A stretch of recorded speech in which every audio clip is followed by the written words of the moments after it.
Maryland is about to enter into some unfamiliar territory.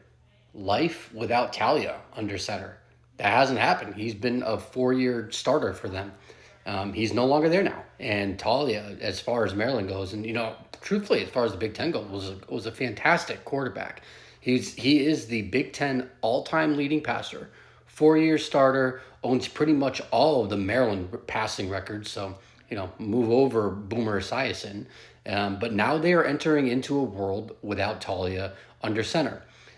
So they have a couple of options here, and Locks has not made a definitive answer of who's going to be the starter.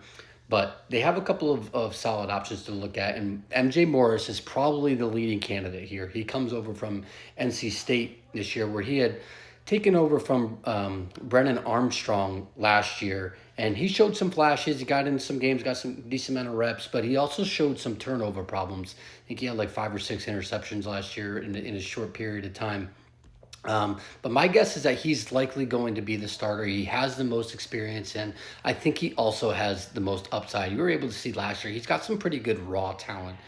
Did show some really good flashes. So I think he's likely to be the starter. The other candidate is Billy Edwards, and that was Talia's backup for the past couple of years. And he got some reps in the bowl game last year, but overall, very little experience. His upside is that he's been in the system for a few years now, so he'll have that edge over MJ Morris. But I don't think he has as much of an upside as MJ Morris. But the good thing for Mike Locksley is that the schedule is very backloaded.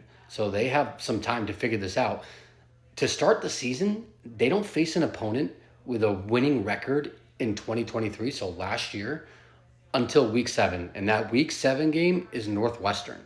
So they have some time to figure this out and to really mesh who's going to be the starter here, who's really working well with the ones. But they need to figure this out early and quick, because the end of the season is really hard for them.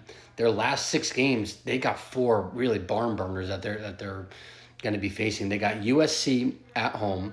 They have a trip to Oregon, so across the country, to go face the Ducks, who are second in odds-on favorite to win the conference. Then they host Iowa, and then they have a trip to Beaver Stadium to end the season. So those 4 games, those 4 of the last 6 games are no slouch. Those are going to be really tough games. Now, obviously, they avoid Ohio State and Michigan with the new structure of the Big Ten, and they're hoping to take advantage of that. And I think that they will in this year and in future years.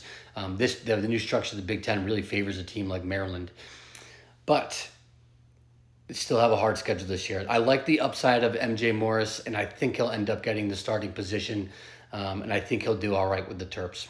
Follow Big Body Ball on all socials